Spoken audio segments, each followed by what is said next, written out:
कहानी की शुरुआत एक ऐसी दुनिया से होती है जहां आजिन नाम के खास किस्म के लोग रहते थे। असल में आजिन कुछ अमर लोग थे जो किसी भी तरह के हमले को झेल सकते थे, यहाँ तक कि वो अपनी शक्तियों की मदद से खुद को दोबारा जिंदा भी कर सकते थे। और इन्हीं शक्तियों के बारे में ज्यादा जानकारी इकट्ठा करने के लिए सरकार ने आजिन कमेटी की स्थापना की। इसके बाद हम के नगाए नाम के एक आदमी को देखते हैं जो रोड पर चल रहा था, पर अचानक उसकी टक्कर एक गाड़ी से हो गई। पर इसके बावजूद भी उसका शरीर अपने आप वापस सही हो गया, जिसका मतलब था कि वो भी एक आजिन है। पर इस हादसे से पहले के नगाए बिल्कुल एक आम जिंदगी जी रहा था। पर उसके आजिन होने की खबर फैलते ही आजिन कमेटी उसे अपने साथ ले आई, जहां उसकी सुरक्षा करने के बजाय उन्होंने के नगाए के ऊपर अलग अलग ऑपरेशन करने शुरू कर दिए। के नगाए सरकार का पकड़ा हुआ तीसरा आजिन था, जिसका मतलब था कि सरकार उससे पहले भी 2 आजिनों के ऊपर एक्सपेरिमेंट कर चुकी है। आजिन कमेटी के हेड यू तोजाकी का काम इन आजिन्स के बारे में ज्यादा से ज्यादा जानकारी सरकार तक पहुंचाने का था, और इसलिए उसने डॉक्टर से के नगाई के हाथ पैर काटने को कहा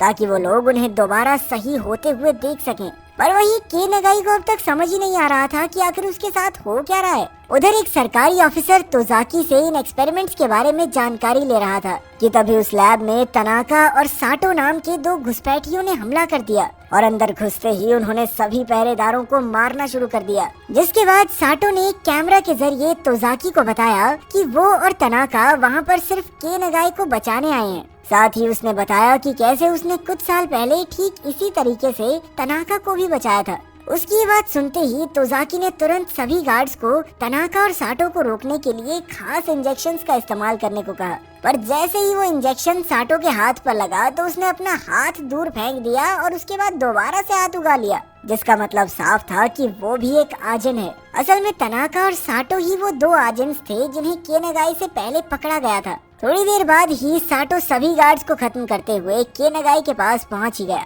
जहां उसे आजाद करने के बाद साटो ने उसके हाथ में बंदूक पकड़ाते हुए कहा कि बचे हुए सारे डॉक्टर्स को गोली मार दे। पर के नगाई ने ऐसा करने से साफ इनकार कर दिया, जिसके बाद साटो ने खुद ही एक डॉक्टर को गोली मार दी। पर के नगाई को उसकी ये बात पसंद नहीं आई और फिर उसने साटो के ऊपर ही गोलियां चलाना शुरू कर दिया, जिसके बाद वो डॉक्टर्स के साथ वहां से भाग गया। पर थोड़ी देर बाद ही साटो ने उन्हें ढूंढकर बचे हुए डॉक्टर्स को खत्म कर दिया, जिसके बाद अब वो के नगाई की तरफ बढ़ रहा था, क्योंकि उसने आजिन होने के बावजूद भी इंसानों का साथ दिया था। तभी साटो ने अपने अंदर से एक भूत निकाला जो कि उसके आजिन होने का सबूत था, और तभी के नगाई ने भी अपने भूत को बुला लिया, जिसके बाद उन दोनों के ही भूत आपस में लड़ने लग गए। और इसी चीज का फायदा उठाकर के नगाई ने वहां से भागने की कोशिश की, और जब साटो उसे पकड़ने के लिए आगे बढ़ा तो के नगाई ने अपने भूत से उस पर हमला कर दिया। कुछ देर बाद वापस जिंदा होने पर साटो और तनाका ने सभी न्यूज वालों से बात करने का फैसला किया। इसके लिए तनाका ने एक पेशेंट का रूप लिया, जिसे लेकर साटो सीधा न्यूज चैनल वालों के पास चला गया,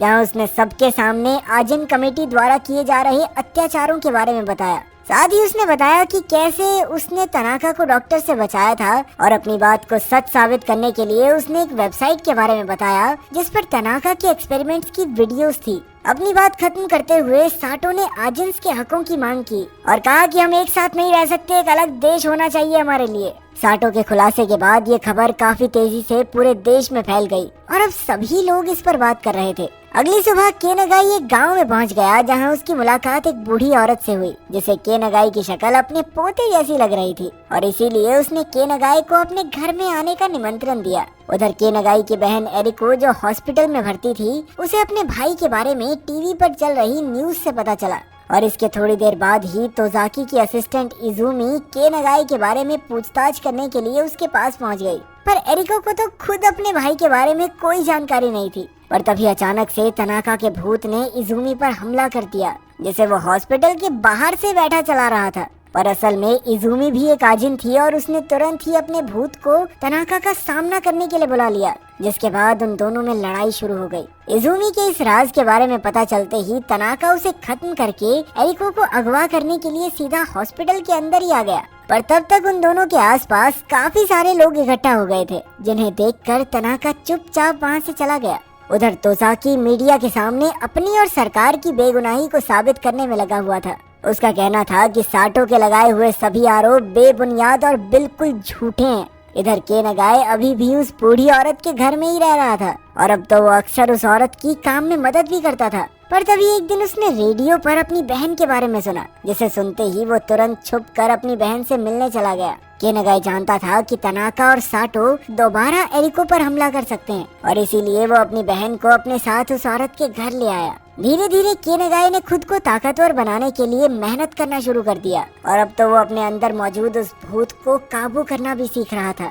उधर साटो ने एक वीडियो जारी किया जिसमें उसने सरकार को धमकी देते हुए कहा कि जल्द से जल्द मेरी सारी मांगों को मान लिया जाए और ऐसा ना करने पर उसने हेल्थ मिनिस्ट्री को तबाह करने की धमकी दी। इसके साथ ही उसने इस हमले की तारीख बताते हुए सभी एजेंट्स को अपने साथ जुड़ने के लिए कहा। हमले की तारीख के दिन हेल्थ मिनिस्टर बिल्कुल बेखौफ बैठा हुआ था और उसके मुताबिक बाहर खड़ी पुलिस के होते हुए उसका कोई क्या ही बिगाड़ लेगा। पर तभी एक प्लेन सीधा आकर हेल्थ मिनिस्ट्री की बिल्डिंग से टकरा गया। असल में इस प्लेन को साटो उड़ा रहा था और एक आजिन होने की वजह से उसने अपने आप को दोबारा जिंदा कर लिया। वहीं बाहर भी कई सारे आजिन साटो का साथ देने के लिए पहुंच गए थे, पर साटो की इमारत से बाहर आते ही पुलिस ने उस पर अंधाधुंध गोलियां चलानी शुरू कर दी। पर तभी एक दूसरी इमारत के ऊपर बैठे हुए तनाका ने पुलिस वालों के ऊपर गोलियां चलाना शुरू कर दिया ताकि साटो को खुद को ठीक करने का समय तो मिल जाए। और जैसे ही साटो वापस होश में आया तो उसने अपनी आजिन शक्तियों की मदद से सभी पुलिस वालों को खत्म कर दिया।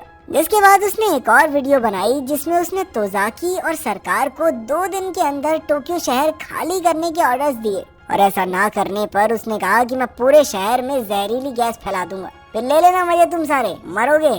उधर गांव वालों को केनागाई के आजिन होने की खबर मिलते ही केनागाई और एरिको को जल्दबाजी में उस औरत के घर से भागना पड़ा।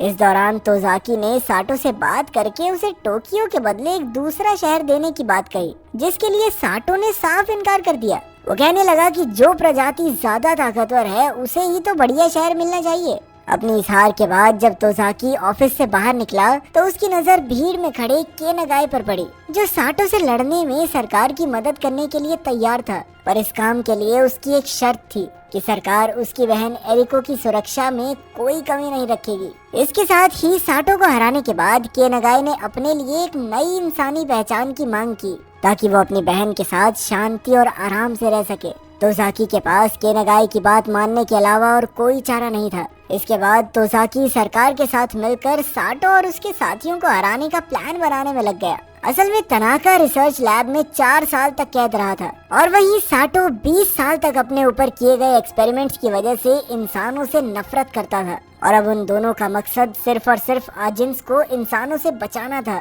2 दिन बाद साटो और उसके आदमी सरकार पर हमला करने के लिए पूरी तरह से तैयार थे और प्लान के मुताबिक सबसे पहले उन्हीं के एक आदमी ने सरकारी ऑफिस में जाकर उनका सिस्टम हैक कर लिया।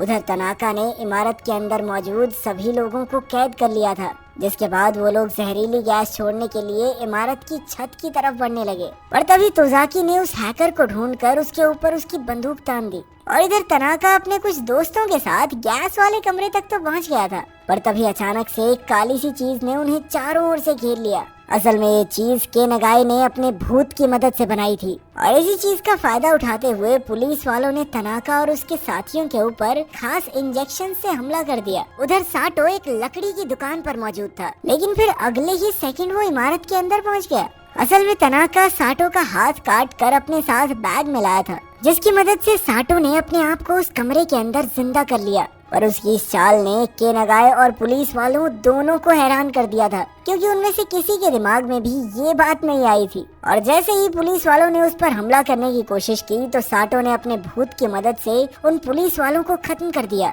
जिसके बाद उसने तनाका को वापस से जगाया और फिर वो दोनों सीधा उस जानलेवा गैस को लेने के लिए पहुंच गए। गैस मिलते ही साटो पूरी रफ्तार से छत की तरफ भागा। यहाँ पर उसने केनागाई को भी बुलाया हुआ था और थोड़ी ही देर बाद केनागाई उसे रोकने के लिए वहाँ पहुँच गया और फिर देखते ही देखते उन दोनों के बीच एक खतरनाक लड़ाई शुरू हो गई। और वहीं दूसरी तरफ उन दोनों के भूत भी आपस में लड़ रहे थे। उधर तोजाकी ने तनाका को ढूंढ तो लिया था, पर तभी तनाका ने उसके ऊपर अपने भूत की मदद से हमला कर दिया, लेकिन ऐन वक्त पर उसे बचाने के लिए इजुमी वहां पर पहुंच गई। जिसके बाद उन दोनों के बीच भी लड़ाई शुरू हो गई, जिसमें उन दोनों के अंदर मौजूद भूत भी बराबर के हिस्सेदार थे। और इसी लड़ाई के बीच तोजाकी ने सही मौका ढूंढकर तनाका के ऊपर खास इंजेक्शन से हमला कर दिया, जिसके बाद वो वहीं पर बेहोश हो गया।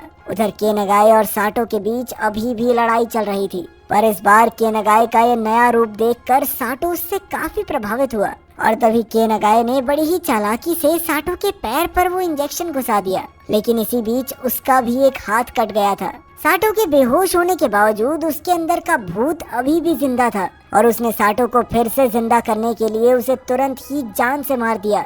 ये देखकर केनागाए काफी ज्यादा निराश हुआ, क्योंकि उसके पास अब और लड़ने की शक्ति नहीं थी। पर जैसे ही साटो उस पर हमला करने के लिए आगे बढ़ा, तभी बहुत सारे पुलिस वालों ने वहां पहुंचकर उन दोनों को ही लिक्विड नाइट्रोजन गैस से जमा दिया, जिसके चलते वो दोनों वहीं पर जम गए। इसके बाद पुलिस वालों ने उनके बर्फ के पुतलों के छोटे छोटे टुकड़ों को तबाह करके साफ कर दिया, ताकि वो दोनों खुद को वापस जिंदा न कर सकें। पर थोड़ी देर बाद ही केनागाए ने लड़ाई में कटे हुए अपने हाथ की मदद से खुद को वापस जिंदा कर लिया, जिसके बाद वो शीशा तोड़कर सीधा बाहर की तरफ भाग गया।